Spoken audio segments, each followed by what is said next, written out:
Bonjour. Bonjour. Je vous souhaite un bienvenue à la discussion de l'énergie renouvelable. Nous allons commencer à parler en anglais parce que je peux parler un petit peu de français, mais pas de plus. So, welcome, good morning. My name is Jeff Ball from Stanford University, and I'm lucky to be here for the second year at MEDays. I think we have a really interesting panel, and judging by the number of seats that are occupied here, I think you do too.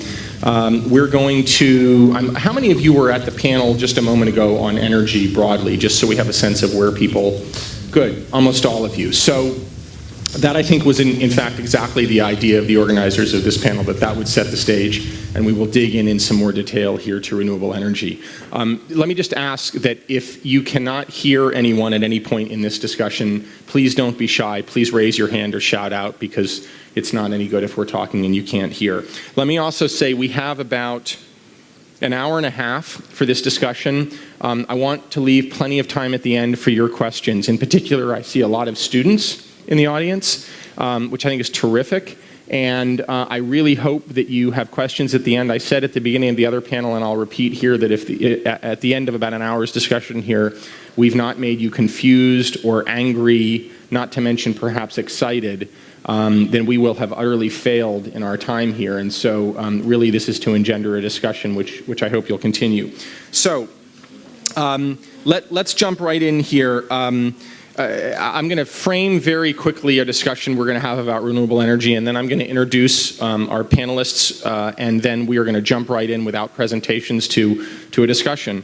I think it's fair to say that renewable energy is at a pretty critical turning point right now around the world, and we will hear much more about how that changes in various geographies. But there's essentially a dichotomy between, on the one hand, an industry in many of these technologies, particularly solar and wind, which are the two technologies largely represented here, that have grown quite a lot, and yet right now are experiencing very, very difficult times economically, and we'll get into a discussion of why that is. So on the one hand, quite difficult times for a lot of the companies in this industry. On the other hand, quite rapid growth. Can you hear me? Is this working okay? Quite rapid growth in the deployment of renewable energy around the world. And in fact, it is to some extent, the very rapid deployment of energy and the massive capacity building that is building factories to produce renewable energy that has led to the problems for some of the companies in this industry, which had much higher margins before and are now seeing those margins squeezed. So I want us to talk today not just about the theory of renewable energy versus fossil fuels, but much more to the point, the business of renewable energy, because I think it's fair to say that if people are not making money in the renewable energy business, renewable energy is not going to reach any material penetration in the energy industry broadly, and these are people on this stage whose business it is to make money here. Let me just introduce our panelists here, and I will just start immediately to my left and move down the line. We have Harm Reitsma, who is the founder and CEO of Windcentrale. Did I pronounce that correctly? Excellent. That's the extent of my Dutch. And Harm will tell you much more about it, but it's a fascinating young company whose business is crowdfunding of wind turbines, essentially, selling shares in large wind turbines to regular people throughout the Netherlands, shares of 1,500 euros a piece. And I think, as Harm will tell you, his company's experienced quite amazing growth over the past year or so, and expects big things going forward. So that's Harm and Windcentrale.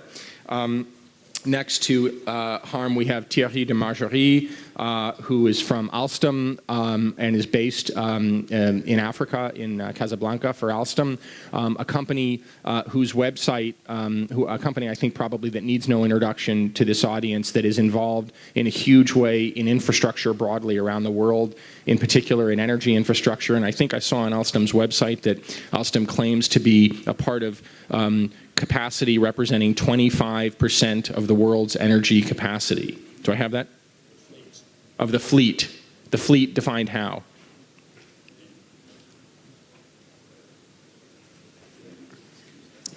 Yeah. Oh, here, why don't you do this? Just flick that switch if it...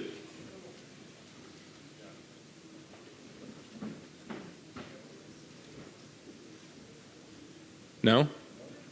Okay, well, we'll define the fleet layer. How about that? Sorry? Oh, I need to switch mine on? Yeah, that's it. Yes, a large capacity, but also a long history. So a big part of the fleet in the world is equipped with some equipment. Existing capacity. Okay, great. I'm going to be the informal American here, and I'm going to refer to everyone by his. It's all his here, first names. So next to Thierry, we have Mike Coombs from Noor Energy, which is a large developer of renewable energy. Mike has a long history in the renewable energy business, having worked at a company called RES, which deployed wind in a very big way. And Noor Energy, Mike is based in London, but Noor Energy is, among other things, quite involved in Morocco's solar efforts, about which we will hear more later on. Next to Mike, we have Nabil Saimi with Mazan, the Moroccan agency for solar energy. Nabil and I share time spent in California. Nabil worked at a small university that I've heard of called Stanford, actually went to Stanford for some period of time, and then worked at a utility in California and is now involved in international development for Mazan. And I have to tell you that just for my own curiosity, I'm quite interested in what Morocco is doing in solar. It's a very, very interesting test case for the rest of the world about, among other things, the economics of a large-scale expansion of these technologies in a developing country. So we'll talk a lot more about that. And then we have Frédéric Bouvier from Soitec, which is a company that traditionally has been in the chip industry and is moving in a big way into solar. I think you will hear that Soitec it's probably not an overstatement to say betting the company on solar, pushing toward a huge percentage of its operations in solar, and is itself a really interesting microcosm of the solar industry. So Soitec has been pushing for a quite efficient solar cell and has had good luck with that, and is also doing a lot of rearranging of its factories around the world, shifting production, closing places, opening other places, to try to stay ahead of margin pressure in an industry that's very, very constrained right now in terms of margin pressure. So challenge me on any of that, but a really interesting case study. So we will jump into this right now, and I just want to tick off for you a couple of data points that came 2 days ago from the International Energy Agency, which, as I mentioned in the other panel, is as close as it comes to conventional wisdom on energy around the world. Based in Paris, the IEA every November comes out with something called the World Energy Outlook. And it came out with its World Energy Outlook, and it had a couple of pretty interesting statistics on solar, or on renewable energy broadly. Let me just do this very quickly. So first of all, the IEA says that global subsidies for renewable energy reached $101 billion in 2012, which was up about 11% from 2011, but that those subsidies will need to more than double by 2035 to support renewable energy's deployment at a level that the IEA thinks is necessary, among other things, to deal with climate change. Now, as a point of comparison, the IEA says that subsidies to fossil fuels totaled something like $540 billion, so roughly 5 times as much. The IEA believes that wind is likely to be competitive economically with fossil fuel in a growing number of regions around the world. It believes that about a quarter of the generation from wind over the next 20 years will not require any subsidy, quite an interesting shift from what's happened historically. Solar, and again, this is the IEA's view, and I suspect we will have people on this panel pushing back. The IEA says that solar becomes competitive economically only in what the IEA says is a limited number of markets, and that solar requires an average subsidy of $130 per megawatt hour through 2035 in order to be competitive. And it furthermore cites a cautionary note that although renewable energy, although solar energy in particular is expanding, there's an emerging question of fairness, cost fairness. That is, who is paying for the expansion of solar? And it says that policymakers need to ensure that subsidy schemes for solar do not place excessive burdens on end users, and that there's a fair allocation of costs for those with and without solar PV. So, not to put too fine a point on it, the question is who pays, and the IEA thinks that it's problematic that the world hasn't figured out who pays. So, enough from me. I just want you to understand that these are pretty interesting times in solar energy. I guess what I want to do first is just ask any of you who would like to, as a first proposition, to give us your sense not of what you would like to see happen, but what you think will happen when you're actually making decisions about allocating capital in your companies, when your companies are making these decisions. What assumptions are you making about the extent of penetration of renewable energy? And if you're just in solar or just in wind, you can talk about just those technologies in, say, 2025. How big are these technologies going to be? Not what you want to happen, but what you think will happen. And anyone who wants to jump in first can do that. No one wants to jump in. Really? Mike, you jump in.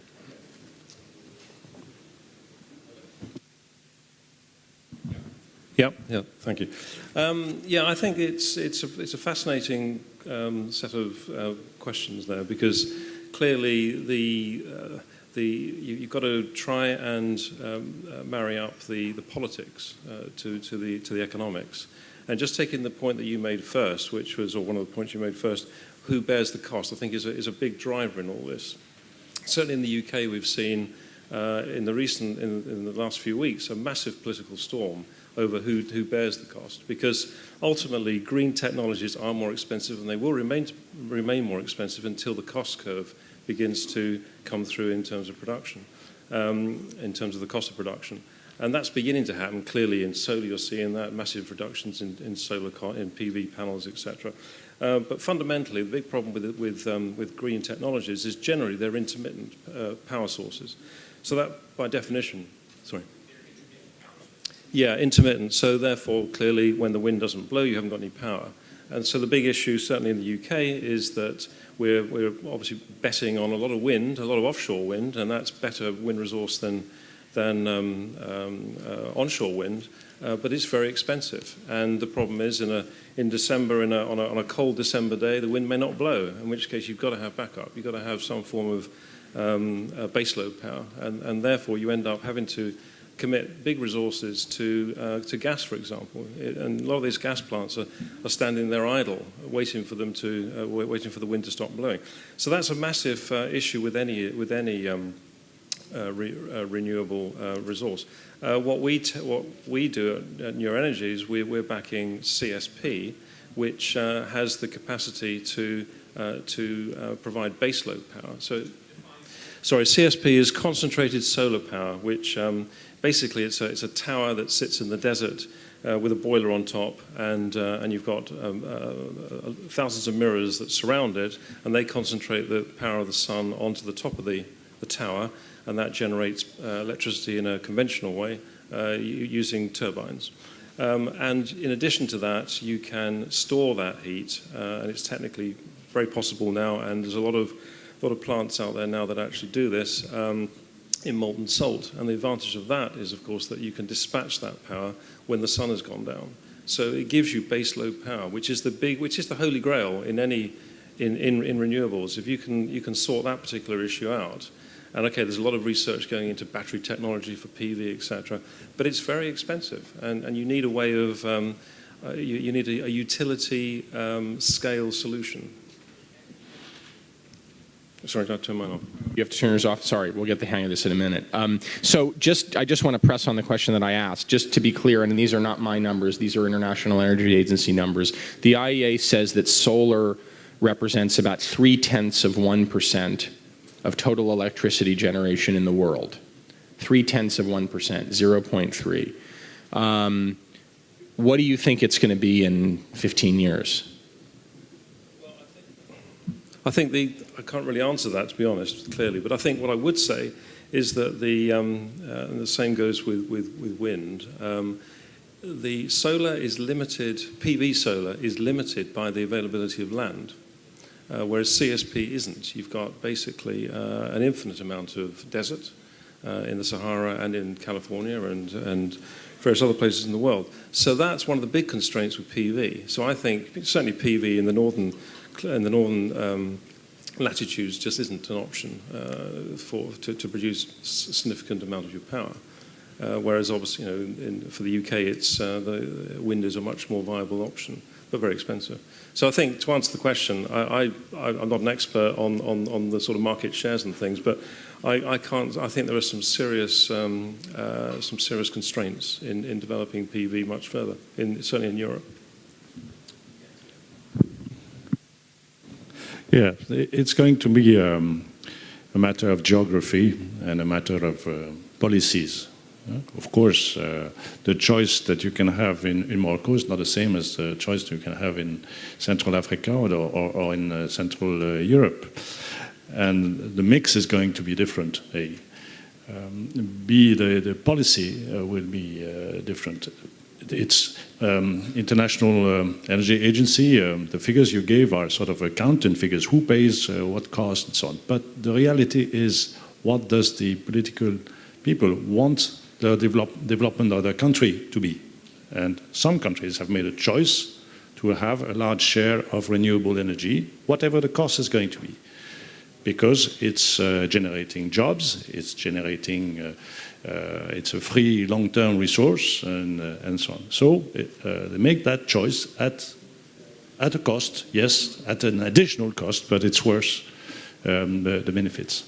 Now, when we discuss renewable energy, I believe that the backbone of it, long-term, is going to still remain hydro. Hydro is the most affordable long-term renewable energy. It's costly. The first investment is costly, so it's difficult to finance. But then, when it's there, it's a key element to generate power. It's a key element to regulate power in the country, and to some extent also to store power. So hydro will be dominant compared to wind and solar, in my view. And just so that people have a sense of this, in the pie chart that is Alstom's investment, well, let's talk about profit at Alstom. What percentage comes from various fossil fuels versus what percentage comes from various renewable sources? We don't publish such figures, but some industries are more mature and generating more revenues and can finance the new. We have a long history of renewable through hydro, and we are entering since a few years the world of wind and the world of solar through acquisitions, through alliances with companies who have additional, who can bring technologies. Those investments are expensive. It takes time for each technology to mature. So the mature technologies, and primarily thermal to start with, and now hydro, are subsidizing the other ones. Second aspect, we think of power generation, but it's also, the issue is also power transmission. And we are moving from a company that was basically generating thermal power and transmitting thermal power into a company that generates renewable power and transmits and regulates renewable power, which are different issues and technology challenges. Frederic, yeah, please jump in. So just to repeat the question, I'm interested to know within Soitec, what's the kind of thinking about where solar needs to be in terms of penetration around the world, or even in particular markets, for Soitec to be the company it wants to be down the line? Yeah, thank you. First, I would like to react on what I heard a few minutes ago. Well, I think when addressing renewable energies, first, you have to forget your prejudices. You don't have to be stuck in certainties. What I mean, if you want to talk about renewable energy competitiveness, for instance, you have to include all costs when you compare technologies. For instance, do you think solar could not compete with fossil fuel technologies if you take into account public subsidies to fossil fuels? Don't you think we could compete with nuclear if you take into account externalities to the environment, for instance, waste management, waste disposal? So it's very complex to address this matter of competitiveness, and then you cannot be stuck in your certainties. You have to deal with a new world, moving very fast with a lot of new stakeholders. For instance, the semiconductor industry, which is at the time being doing its best to have PV cost falling down very quickly. So it's very complex, and I fully disagree when I hear that we are very expensive. We are very expensive comparing to what? So you have to internalize externalities. You have to consider a broader picture. You have to forget your 20th century world based on subsidies to fossil fuel. And everything is not based on public intervention. I am sure that if you bank only on the state to develop new energies, you will get stuck in this former world. So you need an efficient market-based approach, and to my mind, that would come from a triangulation between the public intervention, it's right, between the private sector and also the consumer, who is not only an end user, but should be very proactive. We talk about crowdfundings and any other innovation for project finance. But I just want to take one example on which I could elaborate a bit more later. But let's consider the green bond market. Soitec managed a few months ago to issue a $100 million bond listed at Johannesburg stock market to finance a CPV power plant of 44 megawatt in South Africa. South Africa, it's not London Stock Exchange. So we managed to be enough attractive to get South African investors financing a very innovative-based power plant in their country.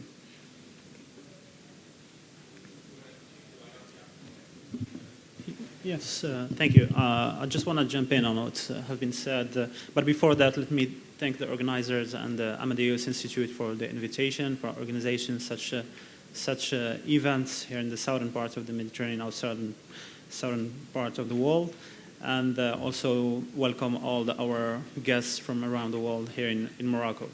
So before answering your question regarding the price or who's bearing the costs, I just would like to give a different perspective or reframe a little bit the question, because I've heard some of the comments that are for me, are a little bit of a misconception, as it was referred by Frederick regarding the cost, because there is a lot of externalities and a lot of, like when we hear that nuclear is cheaper, does it include like the treatment, waste treatment cost? Does it like dismantlement costs? As you know, it might take more than 20 years to dismantle a nuclear power plant. Are those costs included in the real, like it is not fair?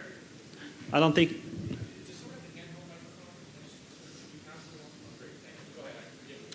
Okay, so I was just saying that this is a misconception to get into a comparison. Is it fossil fuel, renewables better, or and inside you get, because at the end you get into an evil to evil discussion, which we will not get you anywhere anyway. So fossil fuels has an interest. Like without fossil fuel, we would not have the industrialized world that we are living in, that we are enjoying. People in Germany or everywhere in the world, any mic here, any components that we use in our daily life use at some point some derivatives of fossil fuel. So I think it's not, comme on dit, il faut pas cracher dans la soupe qui vous nourrit.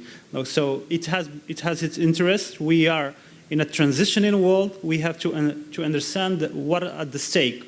And this is what I want to get to, because people here are also here, because we hear energy is a complex world, but what is really in the stake? And there is so many that I have, because at the end, all the countries have kind of similar objectives, is to have a security of supply, generalized access to electricity maybe for countries like Morocco and the southern part of the world, and have affordability.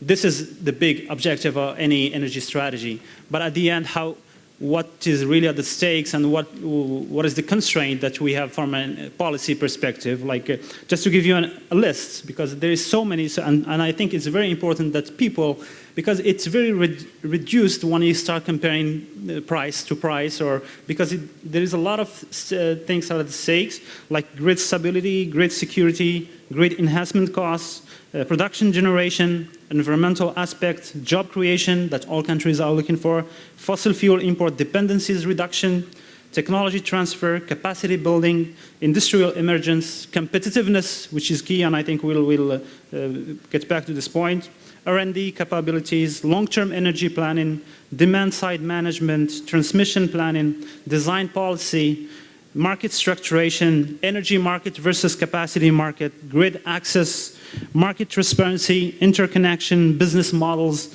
investment plan. This is like just a short list, and I think, I'm sure I didn't list all the aspects, but I think it's very important to people to understand what is the vested interest behind all the energy world and complexities before we can answer the question. So I just wanted to take minutes to reframe a little bit the question, and not to get into is renewable better than fossil, because I don't think it will lead any better world. So.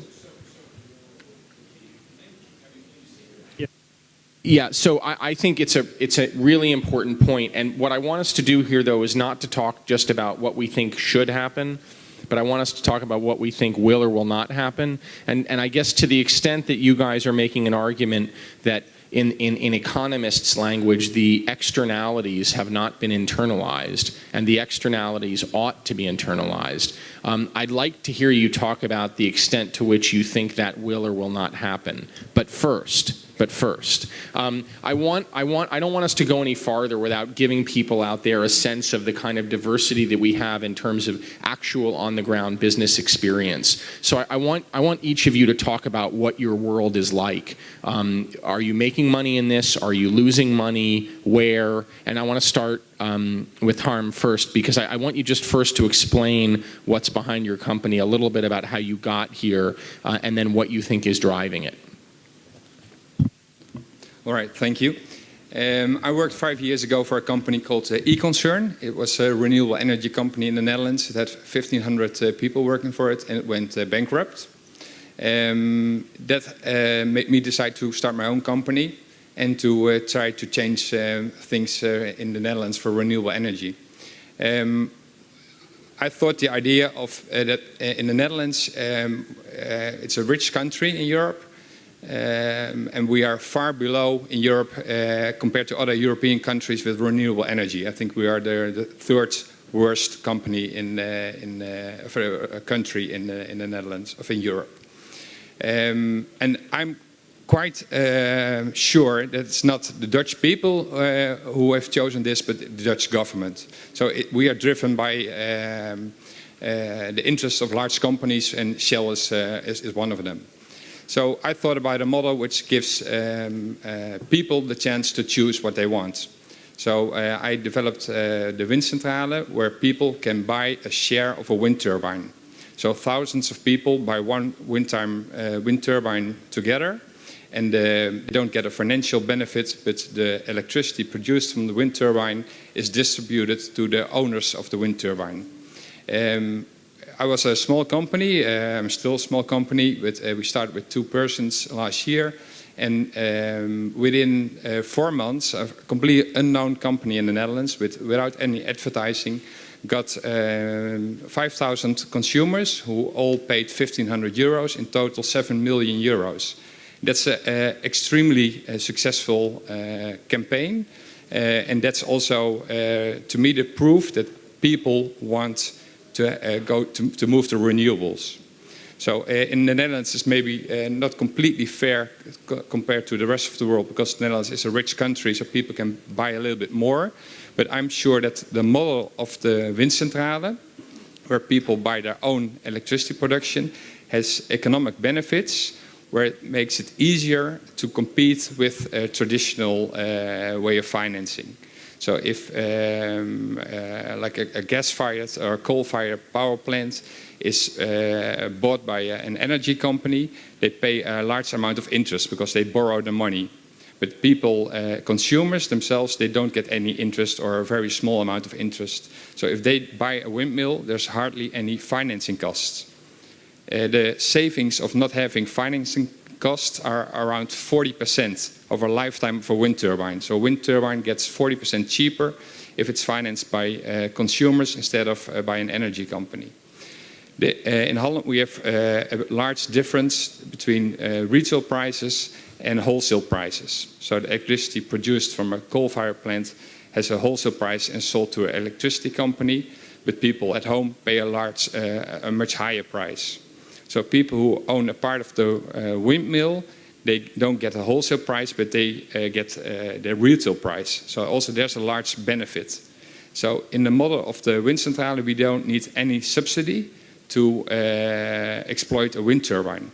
And at the moment we are focusing on the Netherlands, but I'm very keen to find out if it's also interesting in other parts of the world, for example, for concentrated solar power or CPV, where people, communities can buy their own production and also be a prosumer, produce and consume their own energy.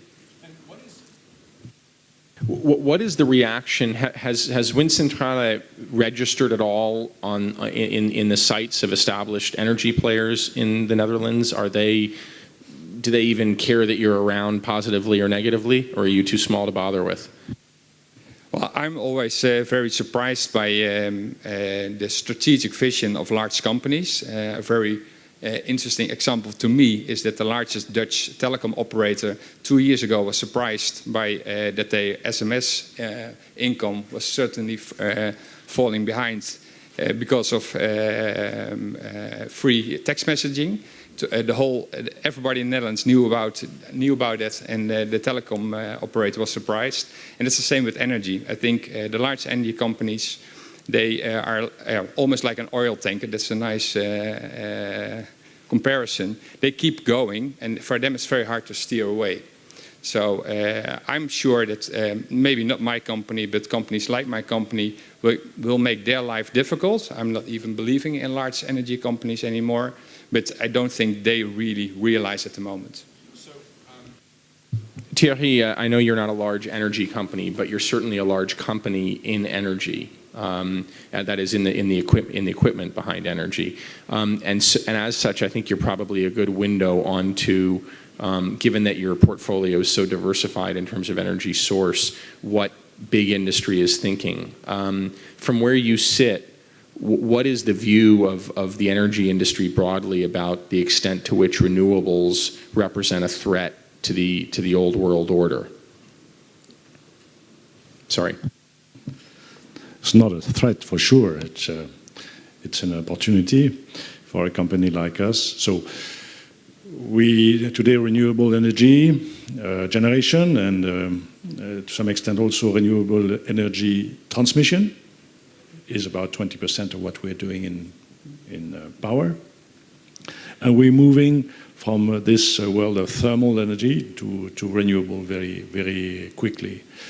We're moving from a world of European-based or industrial country-based plants to a world of plants that are closer to our customers.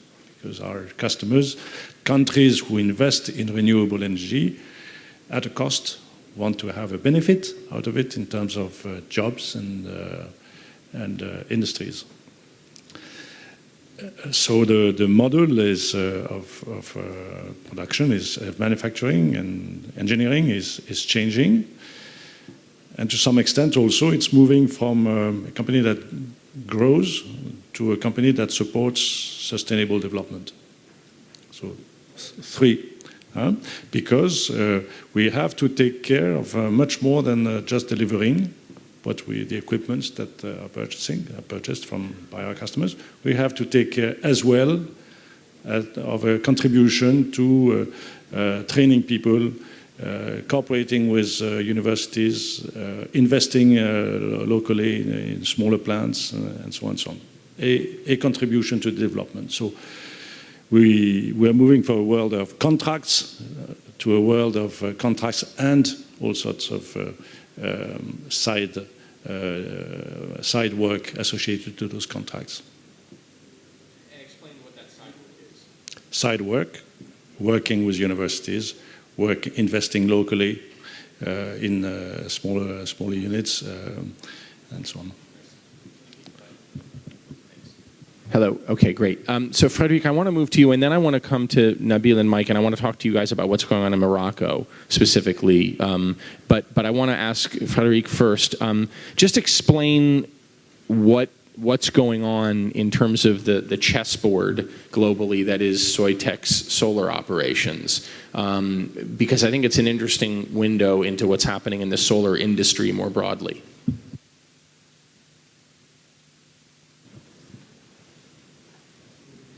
Well, I think it's a very fascinating world because it's very, very complex and it's fully based on innovation. So we try to innovate every day. We are running against time because it's a matter of very hard competition at world level in the solar business. And concerning Soitec, we are running out from an old business model based only on microelectronics to a new business model, more balanced between the microelectronics and the solar business. And we try to bring to the market the most disruptive PV technology based on concentration to drive costs down in the sunniest regions. So it's a challenge, and today we are proud to offer modules with 31.8% efficiency at commercial level, which is actually a record. These modules are not R&D. These are manufactured in California, designed in Germany and France. So we are ready for this very fast emerging business of utility scale solar power plants. Innovation, number two, regarding project financing. Because when you bring innovation, when you meet the bank, so they are not ready to take some risk. They prefer to bid on the old world, the one of the 20th century.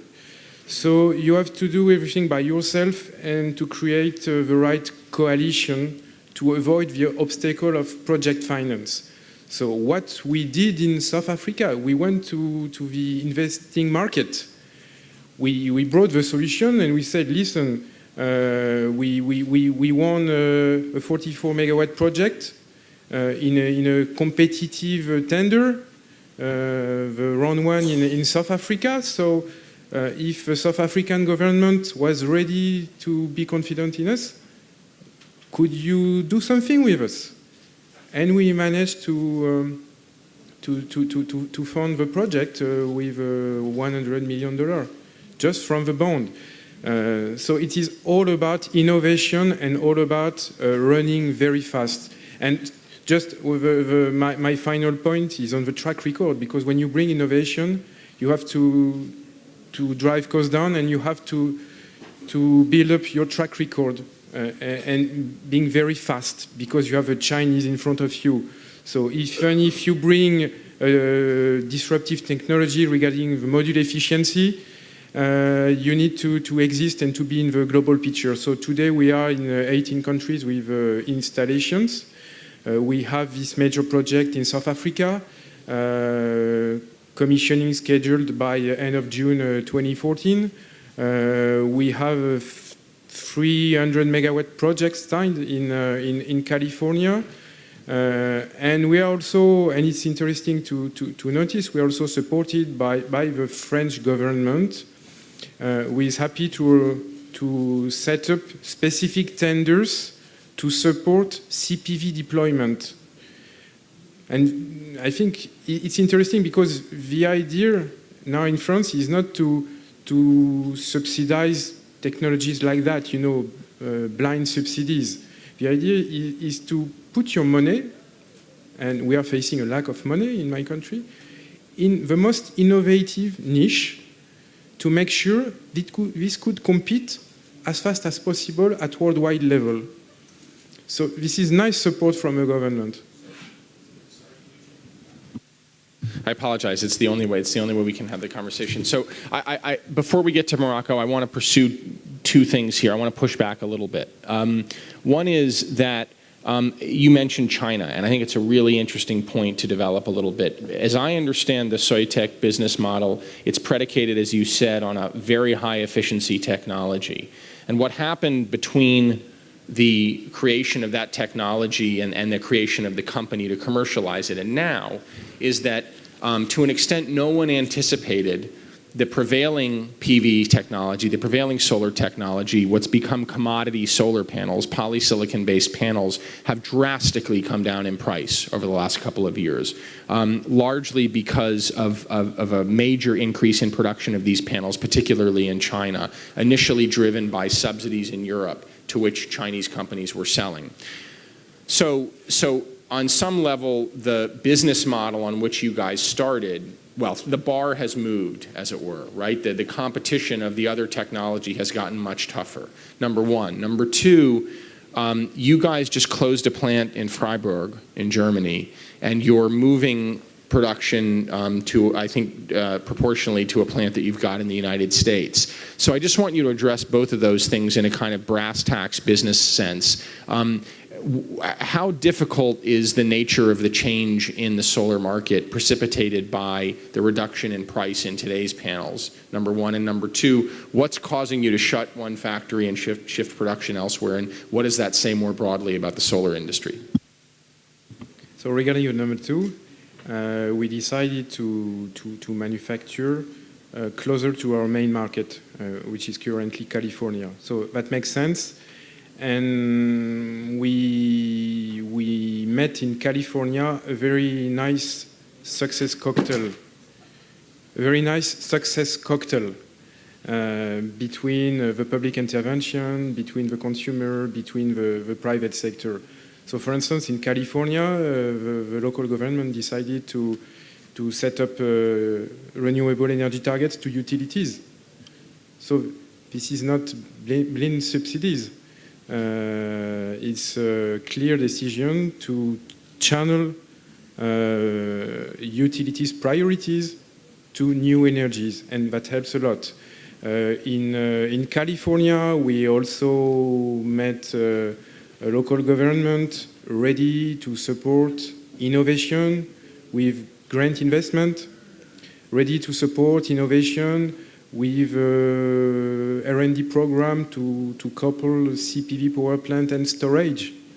So this is very qualitative support, and this is for the public intervention. On the private side, we have a 300 megawatt contract to execute, so that makes sense to be closer to this market.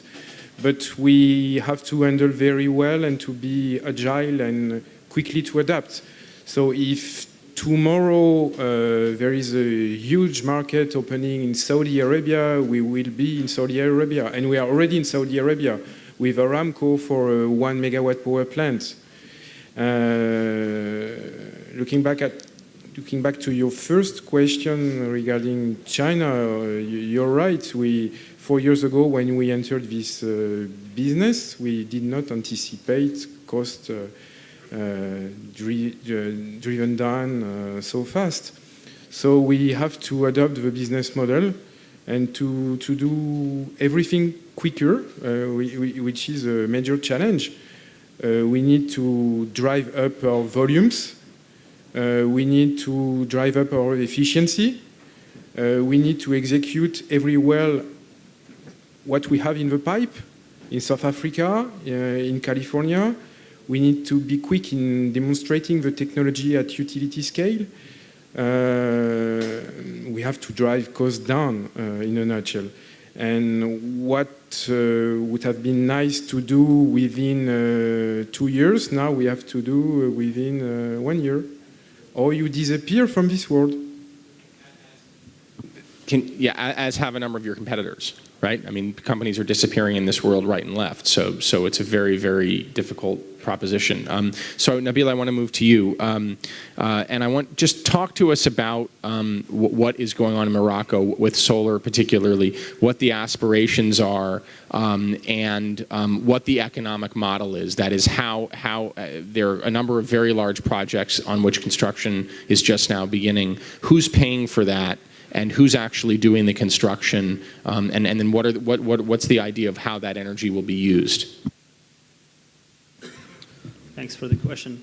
Before answering the question, we cannot separate what Mazen activities from the energy strategy as a whole. And I think many people here are a little bit aware of the motivation of this new energy strategy. But let's just make sure is like Morocco is heavily dependent on fossil fuel imports for generation of electricity, but energy in general. So we have more than 95% dependencies. Second element, those are facts. Like electricity generation consumption is increasing by a rate of 6%, 6.8% on a year-to-year basis, which is huge. Like if you take, comparing to Europe, where it's mainly less than 1%, if not the negative. If not decreasing. So 6-7%, that means we need to double our capacity in the next 10 years and quadruple it in the next 20 years. This is a huge challenge. And energy subsidies are taking a big part of the commercial deficit of the country, like they are putting a burden on the state budget. So back in 2008, and that was the sum of the oil prices was about $144 a barrel oil, whereas the economic budget of Morocco is based on at that time was around $60. So you can imagine the burden the fire that was at the Ministry of Finance. So there was an urgency to find out a solution on how to tackle these questions. So was it a conjuncture? I think what was courageous from Morocco is to go outside this short-term thinking, and is it a very short-term crisis of oil, but getting into a more strategic and long-term perspective.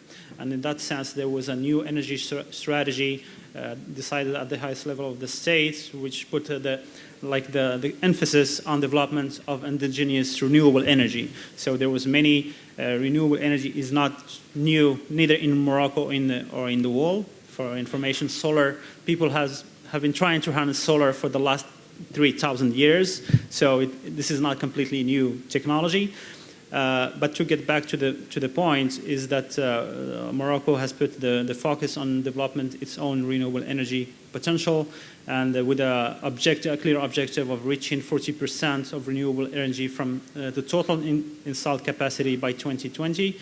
And from that objective, the three technologies, renewable technologies, take the majority. The hydro, yeah.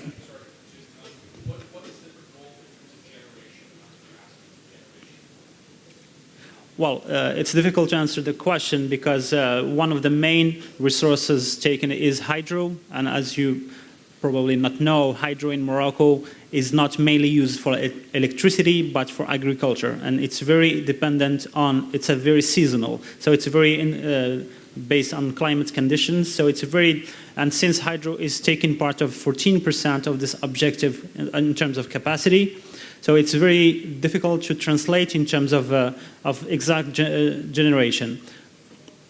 But we can estimate based on capacity factors of each of the technology, we can estimate a little bit the generation, but the seasonality and volatility of the hydro production is a big component of this objectives. So that's why the reason was to put the objectives in terms of capacity, split between hydro, wind energy, and solar. So and to correct some of the, as I said, misconception, like for example, for wind energy has been developed since the 80s in Morocco, starting with some pilot projects.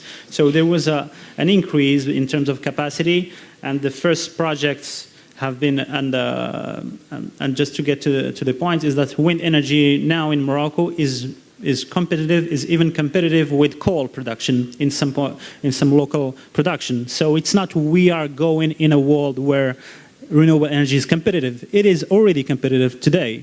So in terms of energy, but as I said, there is a lot of constraints, a lot of interest. So the point that I listed quickly earlier deserve for each one, like we can have a conference on each of one of them.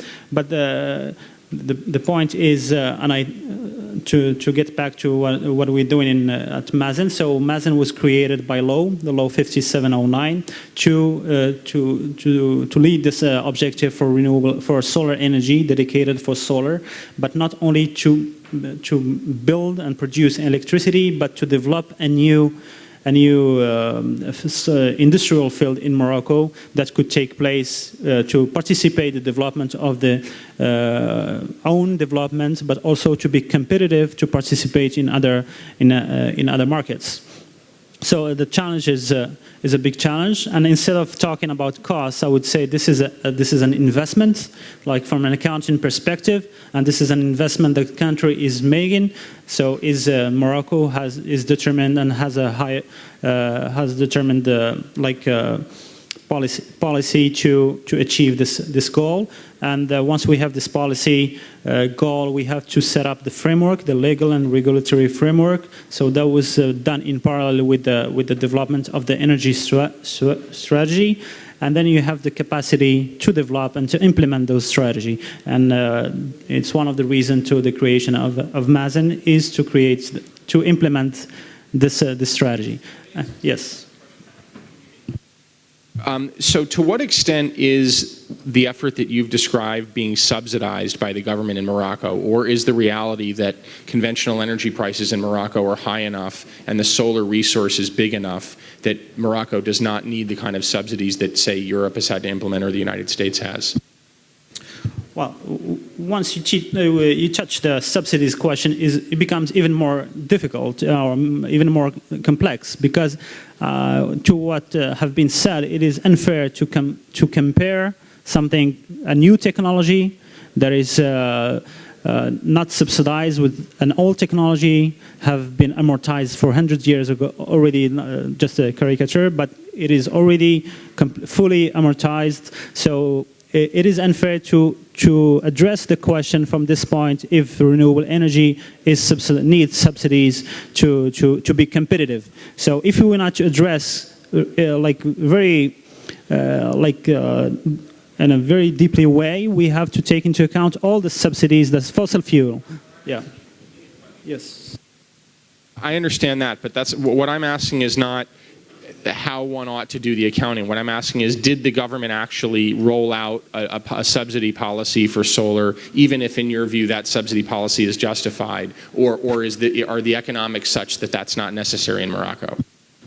Well, unfortunately, if we have to compare with the level of electricity costs right now, it is still a little bit above for the grid. But this grid, that's what I was saying. This grid tariff is benefiting from not some, but a lot of subsidies for a long time. So now we have a solar, and I would not call it subsidies, as I said. This is an investment that the government of Morocco is making. So Morocco has made the choice to support the electricity based on from solar energy, and based on the idea that will benefit a lot of socioeconomic benefits will come with the development of a new solar field. So this is an equilibrium economic model that hope to be seen from a holistic approach, and we have, as every country in a single way, have a holistic approach and have a honest discussion what kinds of energy mix we would like to have, and then implement what it takes to be there. Let me ask you to jump in. Explain. Nur Energy is involved in what's going on in Morocco, and more broadly has been involved in efforts to develop renewable resources in North Africa. Explain to us kind of what the aspirations were, and then what the situation right now is. Okay. If we take Morocco first, we're very much focused on developing projects with the private sector, because clearly power cuts in Morocco are a major issue, and the private sector is prepared to pay a premium to ensure they have 24/7 power. So that's the first thing.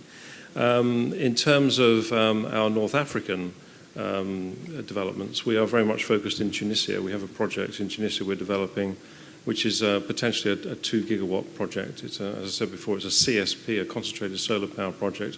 But the economics for that all depends on being able to export a significant part of that. Now, in time, when the cost comes down of building these plants, most of those plants will be able to supply power to, or a lot of those plants will be able to supply power locally, because the unit cost per megawatt hour will come down to something that can be afforded locally with minimal subsidy. But in the short term, we're looking at exporting to Italy, for example, and then on to Switzerland, where we would get the green subsidies. And that's the only way we can make that work. But there would be a significant percentage of that power that would be available for local consumption. And it would generate an awful lot of local jobs, because we would look to, for example, manufacture all the heliostats, and there would be 1 million of those mirrors for our project in Tunisia.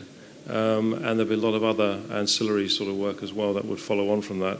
And of course the operator maintenance. As I said before, the attraction for us is the unlimited solar resource and the unlimited availability of land. And the technology that we're backing requires very little water. So therefore, certainly the economics in the longer term certainly would pan out pretty well, we think. I have the impression that there's been quite a challenge to the notion of large projects producing renewable energy, particularly solar energy in North Africa, and exporting that to Europe. There's a large project called Desertec, which is not moving. I think it's polite to say it's not moving nearly as fast as people had envisioned it moving.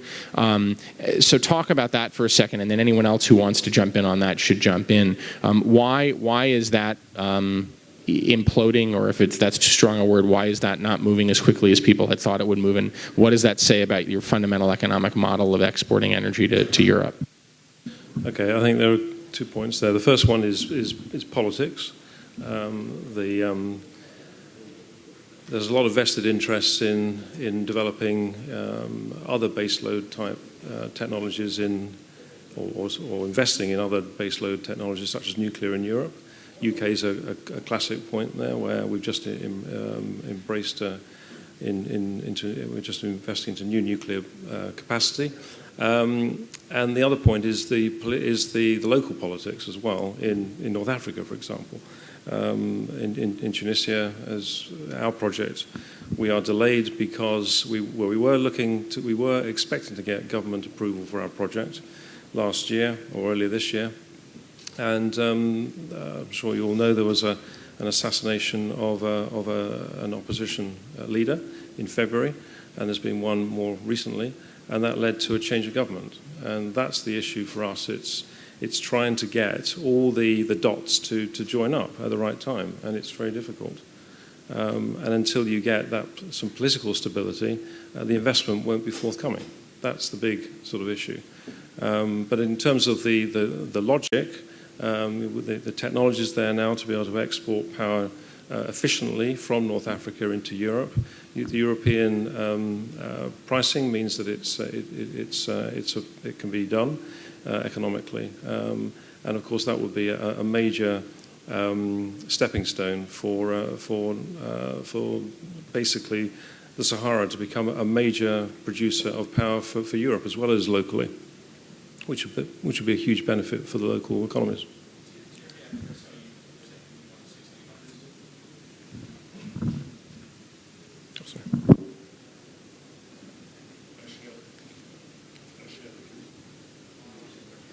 Oh, I'm...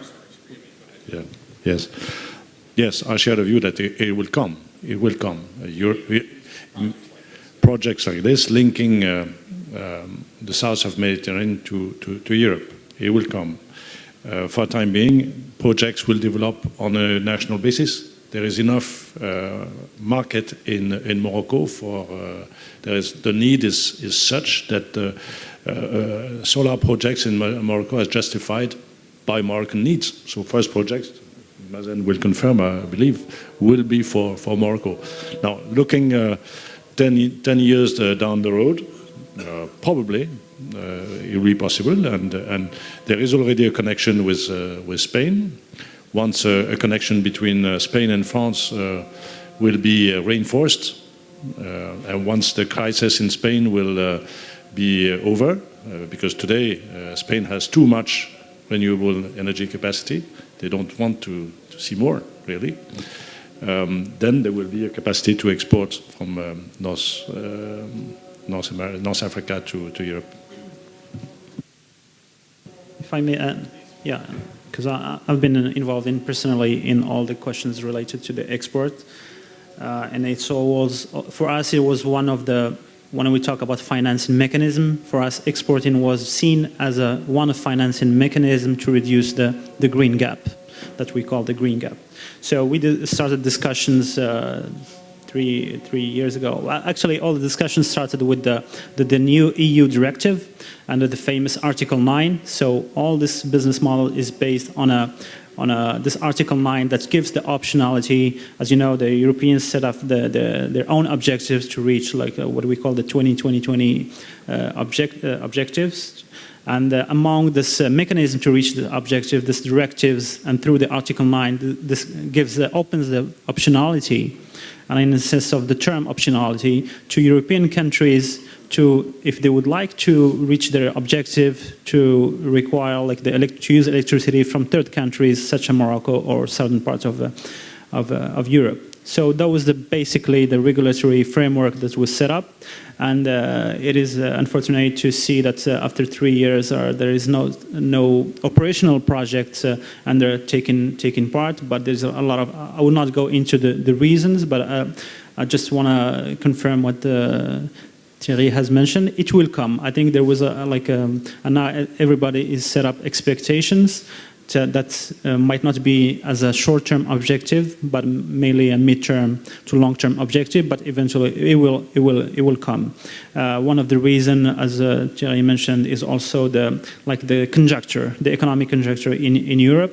As you might know, in Spain there is more than 40% of the installed capacity that is not working actually. So there is, and so not to talk about the difficulties of interconnections between the different countries. So there is a willingness, especially from countries like Germany, Italy, and to require those to use this electricity. We have done a pilot project with the Agence Française de Développement to see how we could develop this a project under this Article 9. So there is continuous discussions, and there is not only the Desertec industrial initiative that you're mentioning, but there is another initiative like MedGrid initiative that is tackling more the interconnections.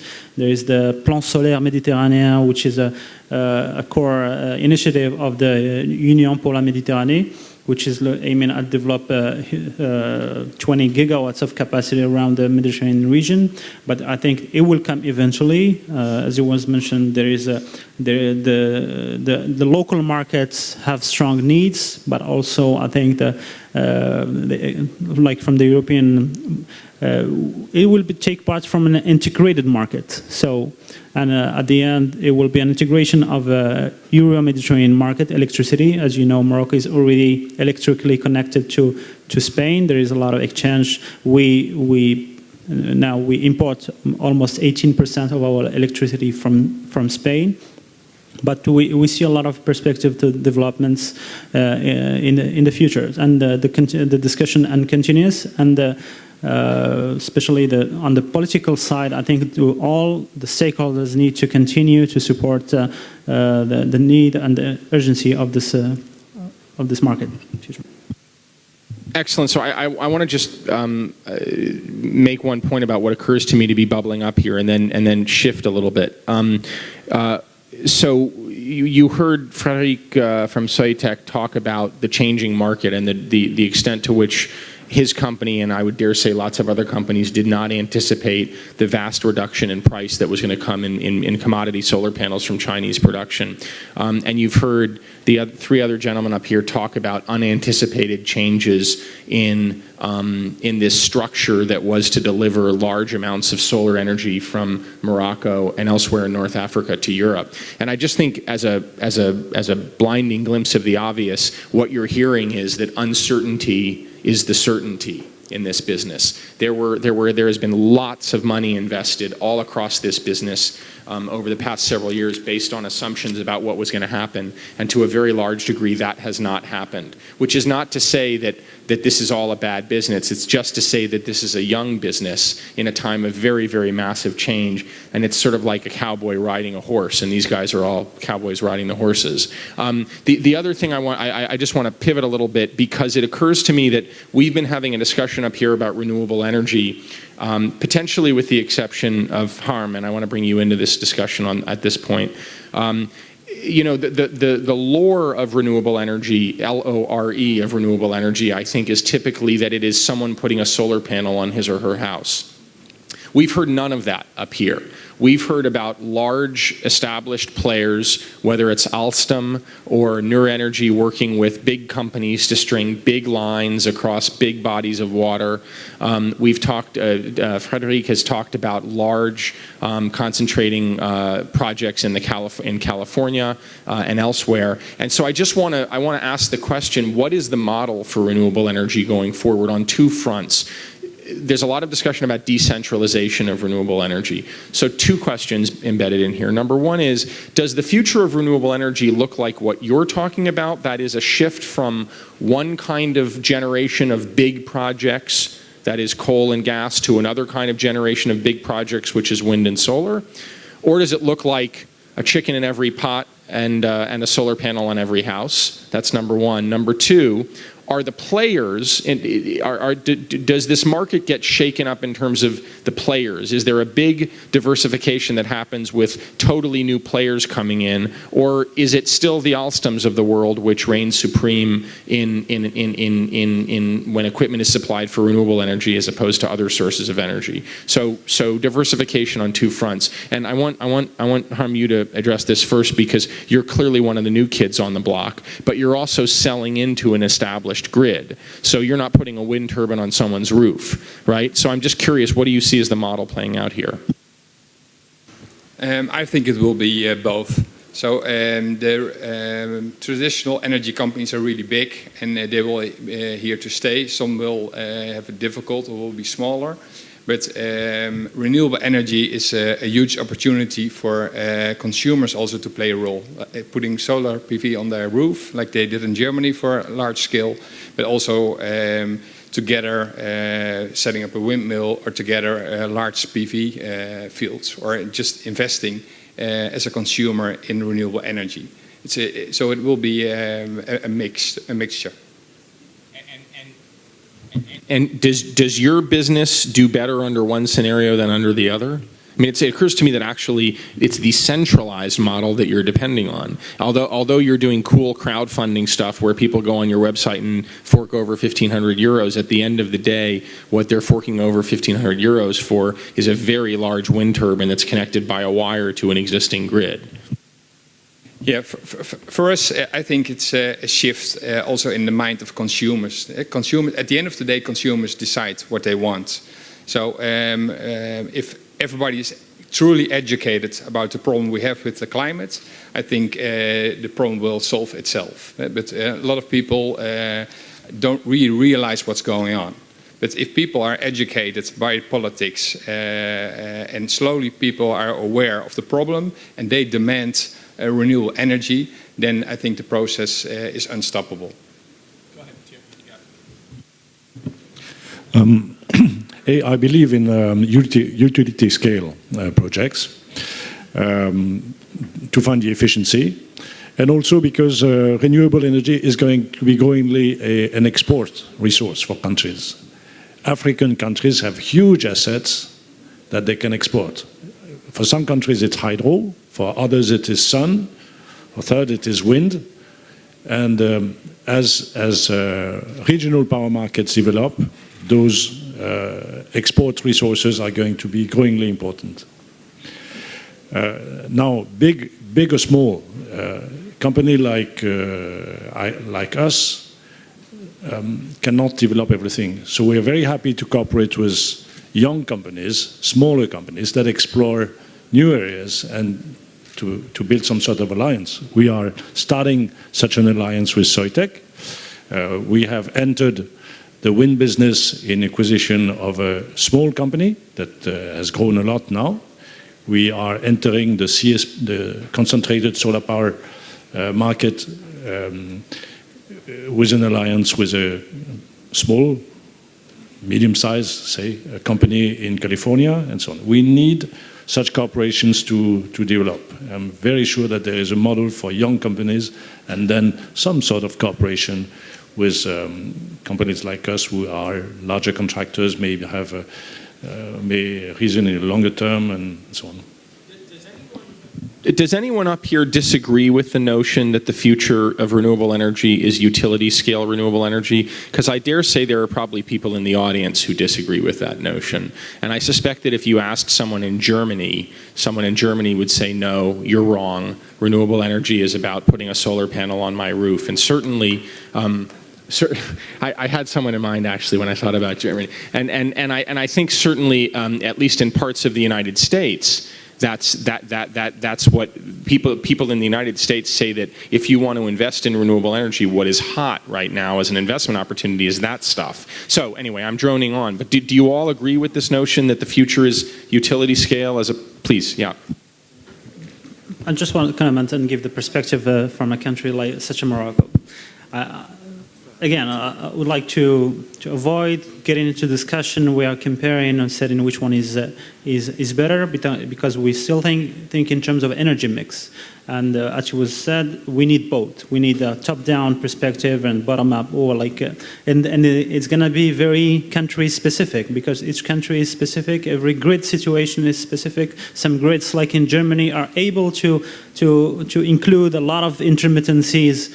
They have the reserve margins. So I don't want to get into technical discussions, because it is very reduced in somewhat how the renewable energy introduction is presented. And as I said, it's very complex, but let's try to get back to the situation of Morocco in terms of decentralized. So Morocco has, maybe it was not presented enough, but Morocco has started a program back in the 90s, the Programme d'électrification rurale généralisée, which aims at electrification of rural areas through using solar kits. And it was a huge success. And I think it is also given as a success story with a lot of similar countries here in Africa, around the world. And we see that from the huge demands that we receive from those countries. But I just want to mention a point that was mentioned earlier, is that the consumption habits has changed. Like if in the 90s or 80s people wanted to have one lamp or two, or to have like a refrigerator in the remote villages, now they would like to have two, two TVs, one refrigerators. And basically they said, we don't want solar kits now, we want the grid.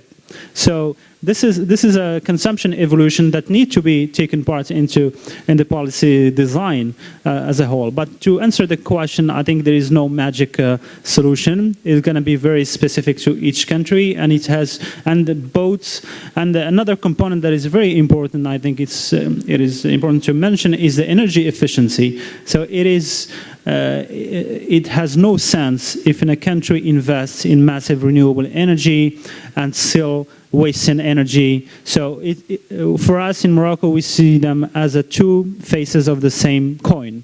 So as much as we advance in renewable energy, it is our responsibility also to have the most efficient use of the energy.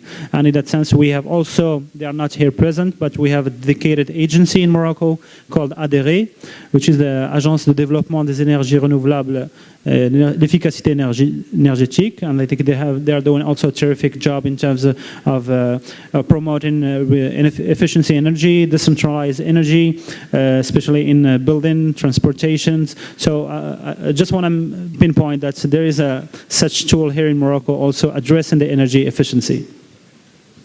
Frederic, it occurs to me that your business model is based on the utility model. Am I misunderstanding that, or are you firmly in the camp of the other folks up here as well?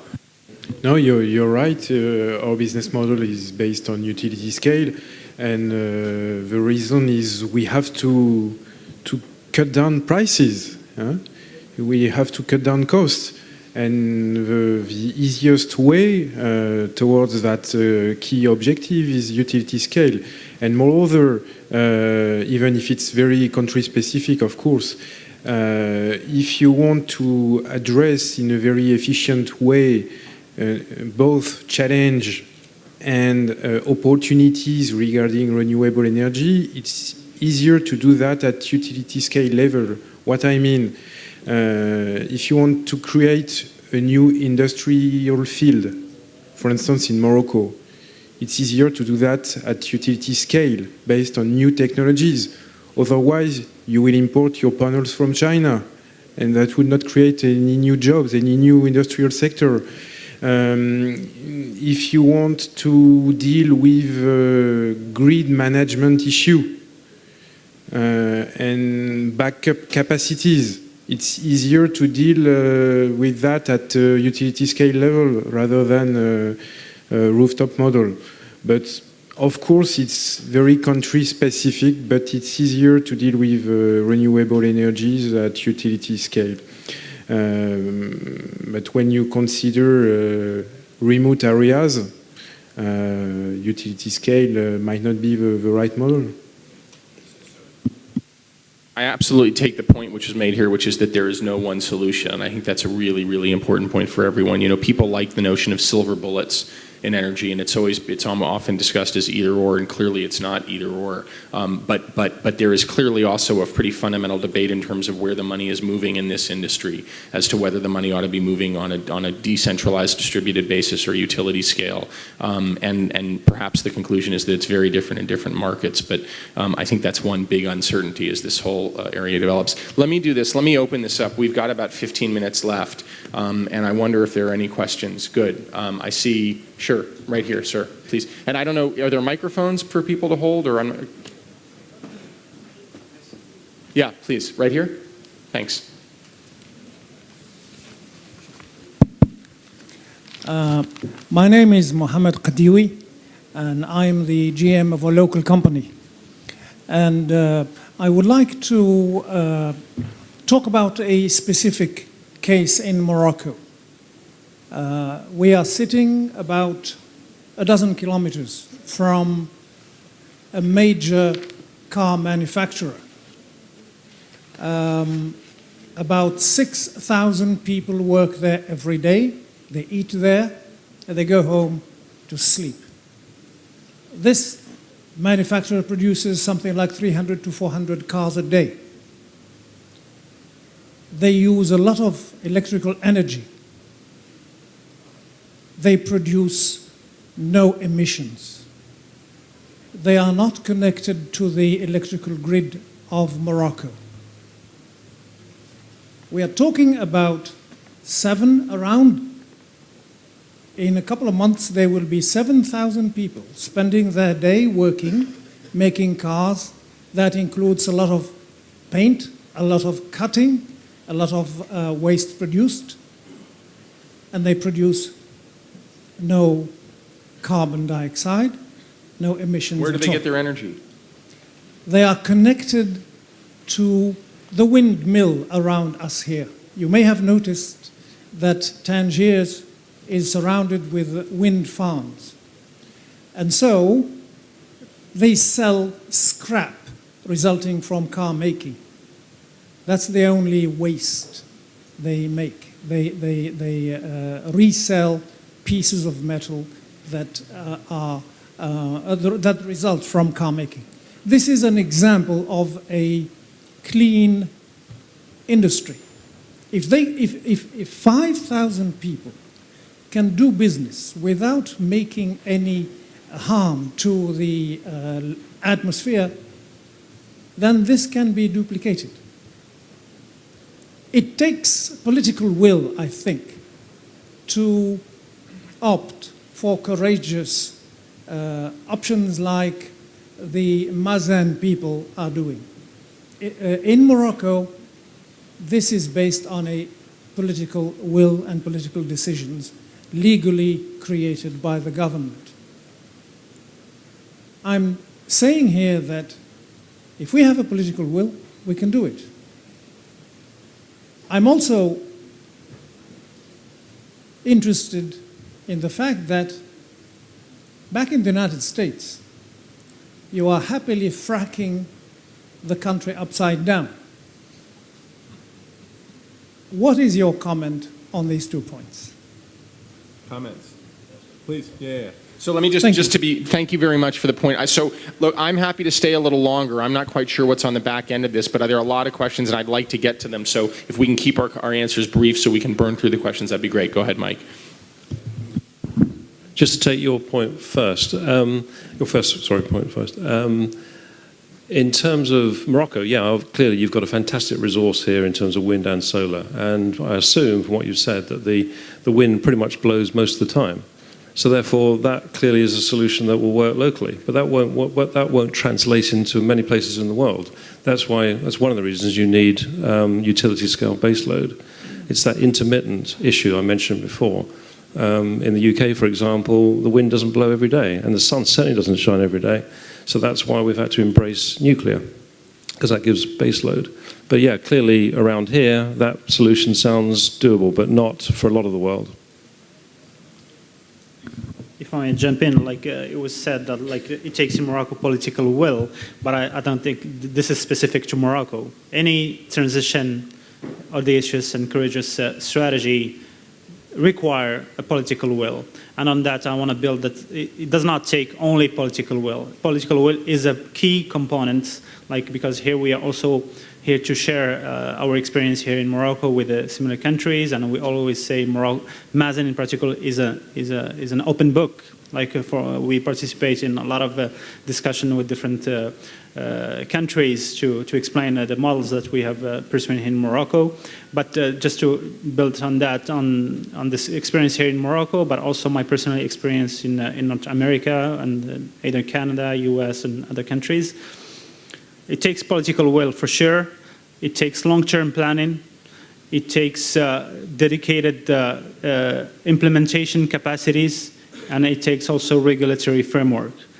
And for country, and more than that, you need to have a transition strategy, because a lot of people are looking at Morocco, but most people forget all the phases that we have lived here in Morocco. We won't have Ouarzazate 1 if we didn't have an IPP in Jol Phosphor in the 90s. And I think this is, and when you interact with financiers, with lenders, you need credibility. And to build to credibility, you have to have a history of references. This is key. And I think a lot of countries need also to start building this credibility, to build either, maybe it's 1 megawatt projects one day, but it will grow up to 100 and more than that. But I think it's key to understand what it takes to go. It's not easy to have, it's not just about having a political will, but you have to have a certain framework in place to be able to that, and history is part of that. Thank you. Let's have another question. I want to ask, are there students who have questions here? I want to give you guys first dibs. Yes, please, go ahead. Go ahead. Yeah, you again. That's fine. Excellent.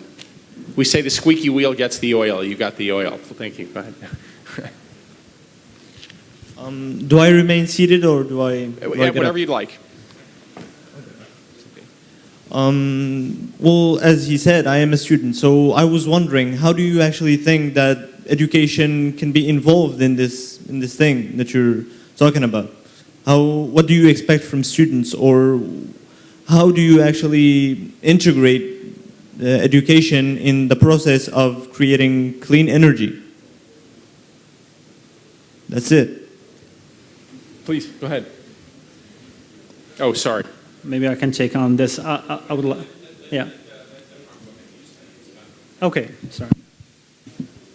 I think for students it's very interesting to concentrate on innovation and also entrepreneurship. So don't look for the big companies, but start your own.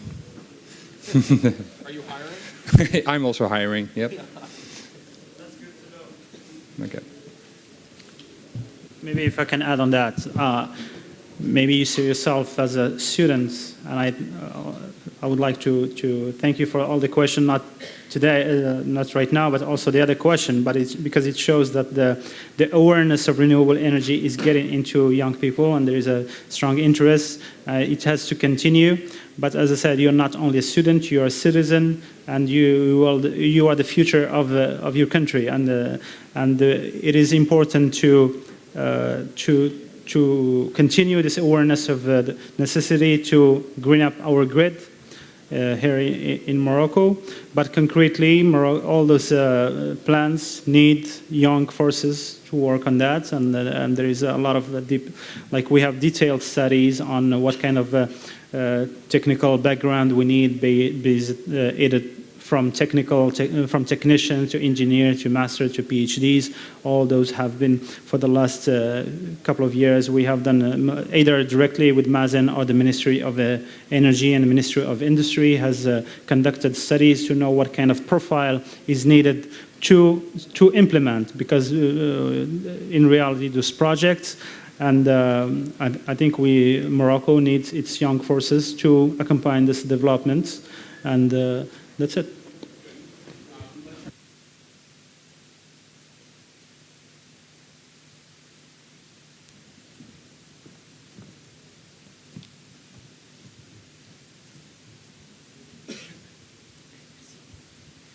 Thank you very much. Hatem Chabani from the African Development Bank. I want to go back to the topic mentioned earlier about the desert tech.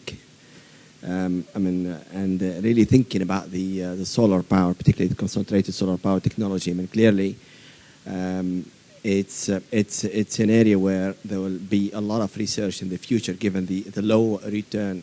Currently, I think it's about 15% of return on energy that could be extracted from the solar power. And so there's still a lot of research to be done in the future. And I'm thinking really a project like Desert Tech that will require a major capital investment. I mean, we're talking about 16 billion or something like that between research and production. Why not actually having part of that research undertaken within those countries?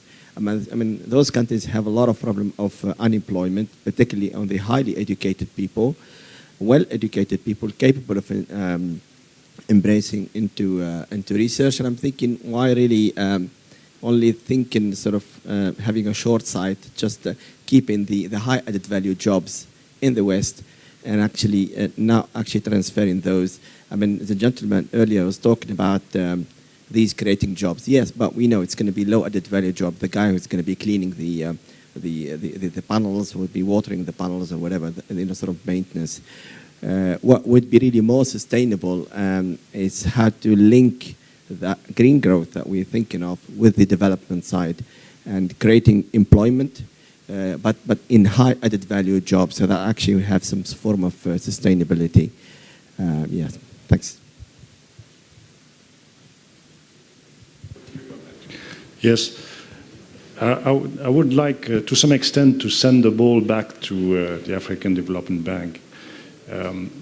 Creating high-value jobs in the region will be easier in a competition with other countries if, in the evaluation criteria of the bank, you accept to consider such criteria as the quality of the industrial content, the quality of the education effort, and so on, that is going also with the competitiveness of the offers. Today, a company like us have problems to value either in wind or in solar, but generally speaking, because of the criteria of the World Bank Group, to generally choose the lowest bidder, and only the lowest bidder, once it has qualified, to really invest.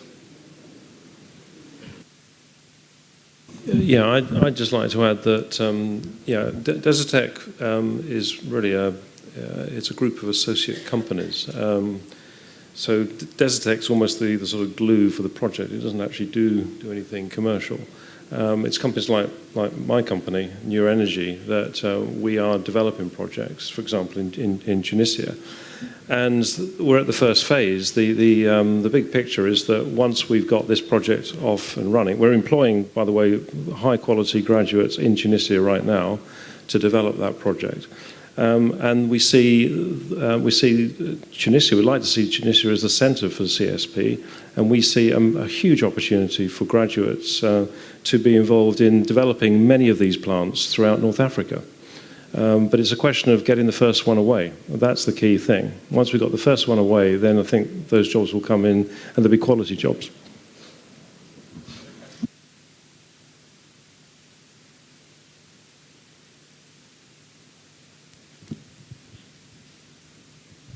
Many thanks. I'm Bruno Wenn. I'm CEO of DG. DG is the German Development Finance Institute for the private sector in developing countries. I have actually two comments and one question. When it comes to renewable energies and the competitiveness of renewable energies in the context of Africa, I think it's very useful to differentiate between grid and off-grid solutions. Against the reality in Africa that we do not have yet a very dense transmission and distribution network, and against the fact that in Africa more than 60% of the people do not have yet access to sustainable energy, I think renewable energies offer a very viable solution for off-grid solutions. And I think the big challenge is how to upscale solutions in a way that we can promote much more renewable energy solutions in off-grid areas. The second comment is against the experience in Germany. I do not believe anymore in utilities because in Germany we see a lot of new players come around, and at the same time that the four big utilities are struggling. They have to cut down their working forces, they have to shut down power utilities because their business model doesn't fit anymore into the new reality of renewable energies.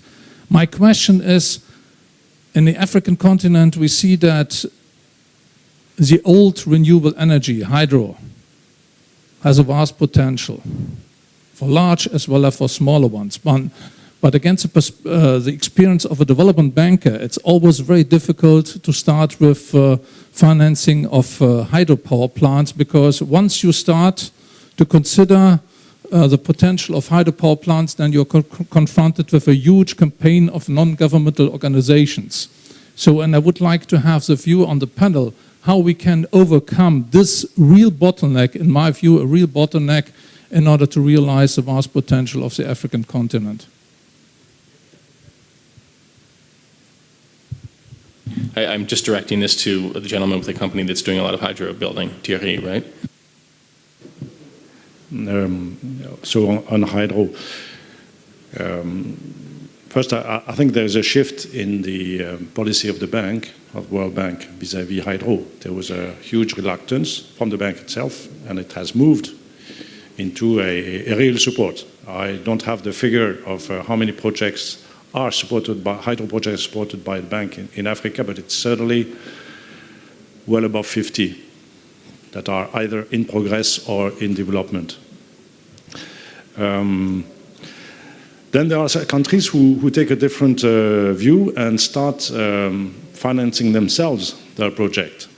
To some extent controversial project is the Grand Renaissance project in Ethiopia. But Ethiopia has decided that it would not require support from World Bank or the group or international financial institution, but launch borrow money from their own population. So it's maybe compulsory, close to compulsory obligation to finance the largest hydro project in the country. And so maybe the political system is such in Ethiopia that it is possible. It's not true everywhere, but it's an interesting alternative. Now, dialoguing with NGOs is a necessity everywhere, every day, and for each and every project. So it takes time, but it's you won't escape. If I may jump on this question on the hydro, but not on the perspective from Mazen, because Mazen is only part component of the energy strategy. There is another law or framework that is also available, is the law 1309 in Morocco, that opened actually the production to renewable energy more generally, so including hydro, wind energy, and solar, like on a small scale.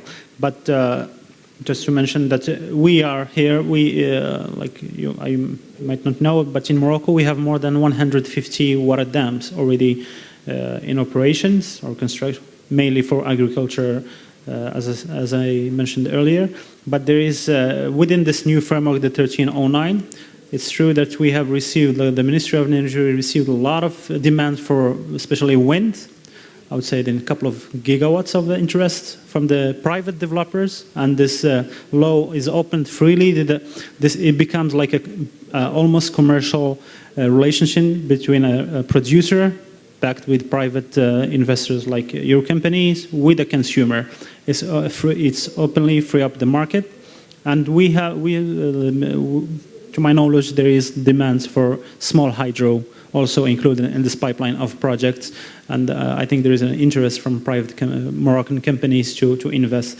And just to follow up on a question that was coming, like on the investment, for example, in Morocco, and what we think would happen, like in Morocco, as I was given the example of wind energy in the 90s, where most of projects were financed through development institutions. And now what we see the trend is most of the projects are financed through local commercial banks, and this is a very interesting trend to see. And I think that people, because when I spoke about capacity building, it includes bankers also, and it's true that risk aversion is different from country to country, and it's very opportunistic, it becomes a cost opportunity different based on different investment mechanism. But I think it will come where people will start investing in solar, as they have done in wind through solar bonds mechanism or other financing mechanism, but it will certainly come. Thank you. So we're over time a little bit, and we've got a lot more questions than we've got time for. I promised this gentleman with a nod to the head that I would call on him, and I think if we can do this really quickly, I don't know, someone has to give me a sense of time here. If you guys want to go for another 5 minutes or you want to end now, is anyone going to cut us off? Should we go for 5 more minutes? Yeah? You want to just keep talking a little bit? Okay. But let's please make this quick, and I'm going to, for each of these questions, only one person is going to answer so we can get through the questions. Allez-y, merci. Jawad Kardoudi, Institut marocain des relations internationales. Ma question s'adresse à M. Navid Saïmi. Il est reconnu que le prix de revient à partir de l'électricité, à partir de l'énergie solaire, est beaucoup plus élevé que le prix de revient à partir d'autres énergies, notamment le charbon.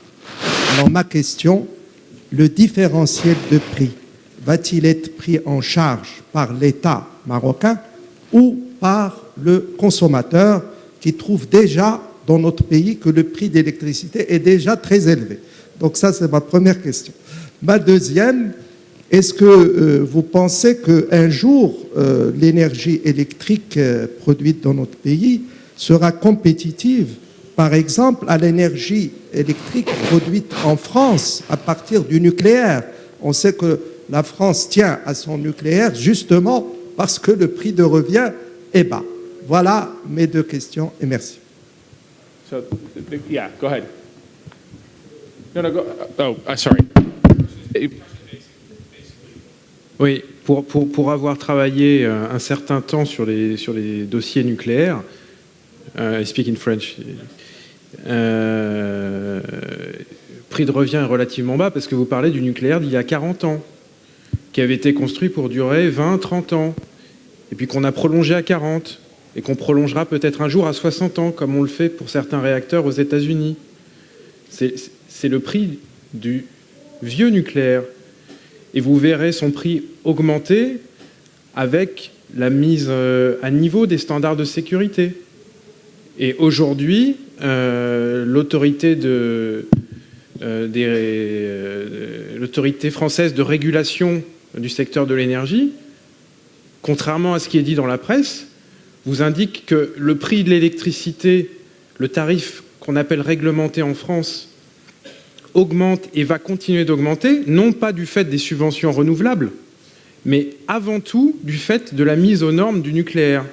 Donc il faut un peu nuancer les choses. Et quand vous regardez au Royaume-Uni le développement du nouveau nucléaire, il n'est pas à 42 € du mégawatt-heure comme on le vend en France. Il est à 100, 110 € du mégawattheure. Et à 100, 110 € du mégawattheure, faites des comparaisons avec le solaire, vous arriverez peut-être à des choses intéressantes, sans parler des investissements qu'il va falloir faire pour enterrer les déchets ultimes à très longue durée de vie. La première fois que je suis rentré dans ce secteur-là, quand on m'a parlé de projections sur une durée de vie de 3000, 10 000 ans, et qu'on doit faire aujourd'hui la modélisation de ça, c'est tout à fait incroyable. Je voulais juste faire cette petite parenthèse avant de traiter le sujet marocain. One person per answer. So is it really important, or can we go on to the next question? Okay, go ahead to the second question. So I consider the second question was answered, so I will address the first question. Peut-être je vais continuer en français. Il y a la réponse courte et la réponse longue, parce que c'est des questions complexes. Je pense qu'il faut faire attention, c'est ce que j'essaie de dire depuis tout à l'heure dans mes commentaires, c'est que souvent il y a des termes, il y a des concepts qui sont un peu galvaudés n'importe comment. Donc il faut faire très attention quand on utilise des termes. Donc le solaire, est-ce que il faut, qu'on le veuille ou non, rentrer dans des termes techniques. Quand on parle, le charbon est utilisé pour du base load. Est-ce que le solaire va être utilisé pour le base load ou non? Il faut savoir où se situe le solaire dans la load curve, où se situe dans la charge de production, où se situe le solaire. Est-ce qu'il vient remplacer...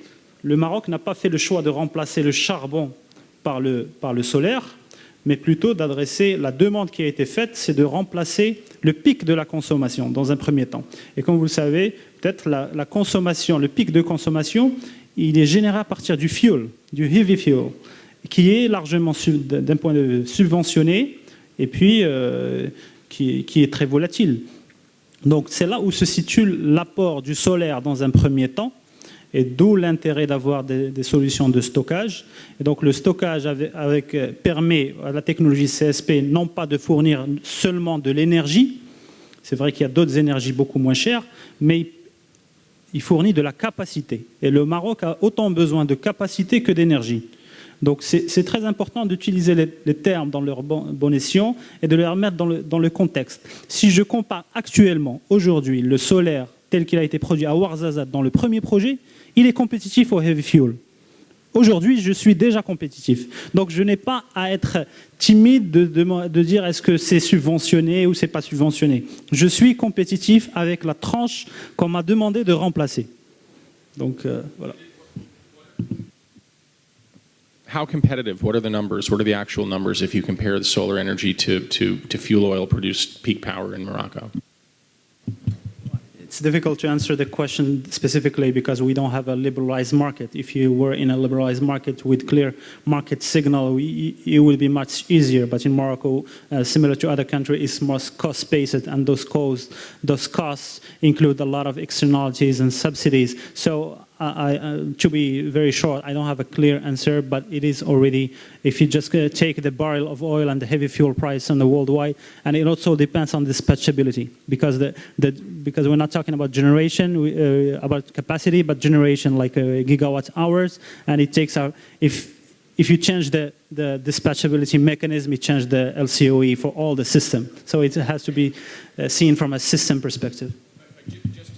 Just to be clear, your point is that without any change in what the mass ought to be, you think, that is, without internalizing any externalities, based on the lack of internalization of externalities today, solar from Ouarzazate already will be competitive with fuel oil, or less expensive than electricity, peak electricity from fuel oil?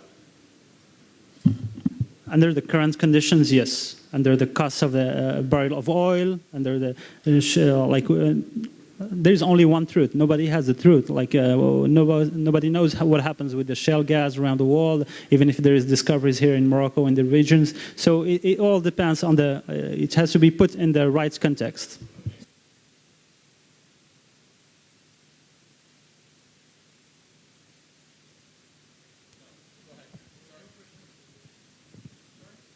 There was no question from women. You don't see any women in this panel, neither in the previous one, and you have only women in the audience, and no question from... No, you ask who has not asked any question. So.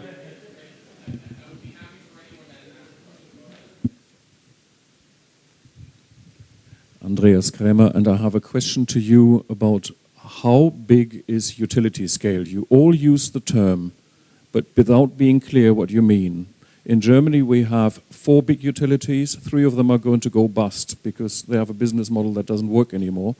We have hundreds of municipally owned, medium-sized utilities, and we have literally thousands of utilities that are created by cooperatives, by groups of people investing in various places. It's the little ones, the little utilities that have driven the cost of solar down in Germany to the point that it's 1/3 of the cost in California, even though there's more sun in California. The jobs have been created by the small utilities. Be clear about the size of the utilities that you're talking about. The big utilities, they still don't get it, they don't understand it, and the big utilities in other countries are repeating and extending the mistakes of investing in nuclear power. How do you stop that? Very short. As far as Soitec is concerned, we oppose rooftop model to utility 1. So utility could start at 1 megawatt, from 1 megawatt to 100.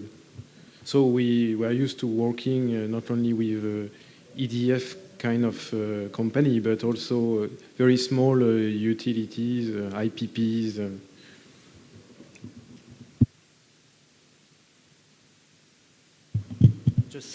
I know you asked for one answer, but just because this is a very complex and important question, because behind, and I think the question that have not been addressed and not fully thoughtful is about the business model of utility, because it is all about that at the end. And I think people have, as economists said, it's a utility function. Each one is stakeholders has his own utility function, and the problem is we are all in the same boat. I don't see it as a happy information to see that utilities in Germany as going bankrupt, because at the end it's all German people problems. I think we have to solve it from a policy design perspective, from market structuration, and so there is 2 kinds of utilities. There is one that understood that the world has already changed, meaning that we are going from more to 2 central utilities to maybe in Germany 80 million utilities, like going both ways, and others that are still waiting and hoping that the world will come back as it was before. And this is already a lost battle.